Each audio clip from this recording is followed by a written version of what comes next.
everyone. Welcome to another Yuma County Main Library craft session with Miss Patsy. That would be me. Today we will make a balancing dinosaur. And I want you to figure out, keep this in mind while we're doing it, what the challenge is going to be. The challenge will be, how do we get it to balance? And when we're done with this craft, we'll go ahead and figure that out together. These are the things that you'll need.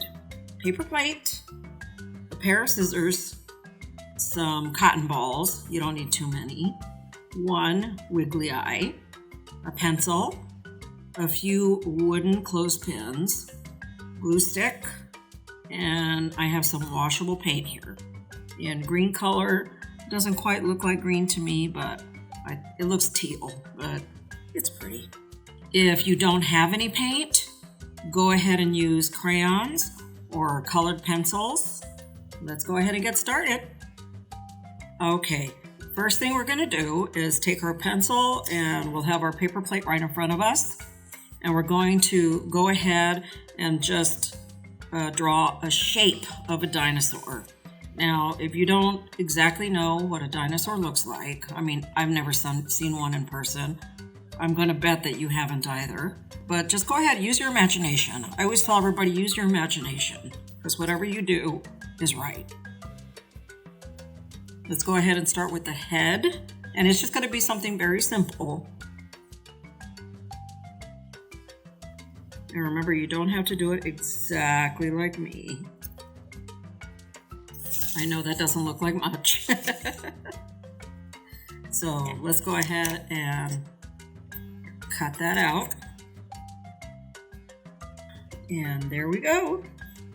Go ahead and get rid of this extra piece. Just go ahead and set that aside. Now I do like this to be flat, and I noticed that it was a lot easier just to get it flat once it's wet with paint.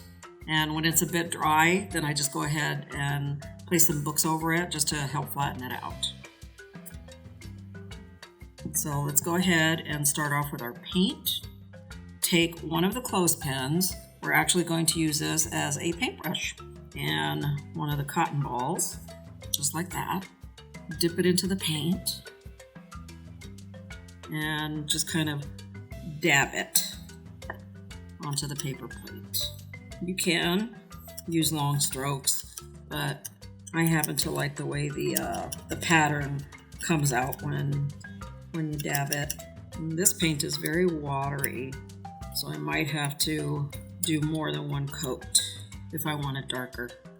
Okay, now that we're done painting the body, remember that this is washable paint, so if you happen to get it on any surface that you're using, it's very easy to wash it off. Or you could go ahead and put newspapers underneath, or paper towels, or scrap paper. Now let's go ahead and put the paint aside, and now we have to let that dry, okay? And don't forget about the dinosaur legs, which is the two wooden clothespins. We're going to go ahead and paint those as well. So go ahead and dip your cotton ball in the paint, and all you need to do is just cover the outer part of the clothespin. You don't need to do this inner part, okay? So just like that. And I'm getting paint all over my fingers, but that's okay, because like I said earlier, this is washable paint, so it's easily removable. Okay, there we go. We're going to go ahead and set these aside. After both are painted, we'll set them aside so they can dry. And here's a quick tip. If you want them to dry a little bit faster, place them in front of a fan. That's what I do. Okay, we're back. Dinosaur is nice and dry. His legs are nice and dry. And we're just about ready to put the clothespins on him. And just don't forget about the little wiggly eye. Just take the one. I already added mine on my little dinosaur. Just take one eye, rub some glue on there, and then place it on the face of the dinosaur. And make sure to hold it there for a couple of minutes, because you want to make sure that it sticks. And then once you do that, let's go ahead and do you remember what the challenge is?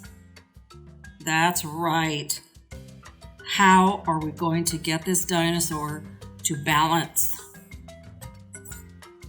Let's get started. Well, let's see.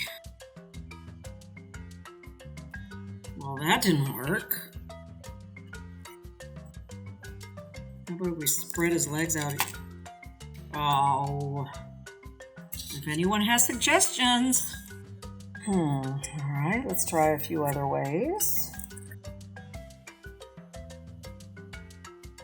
Oh, I thought that was going to be it. Let's keep trying.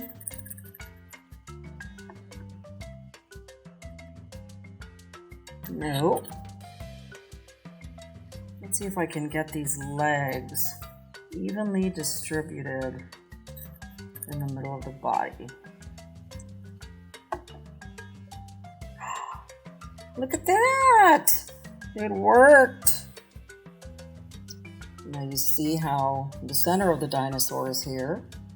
And then I did my best to distribute the two legs as evenly as possible so that the center of the dinosaur would be in between the legs.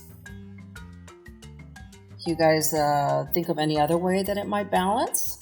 Try it, experiment. I hope everyone enjoyed today's craft. This is the balancing dinosaur. Thanks for coming. See you next time.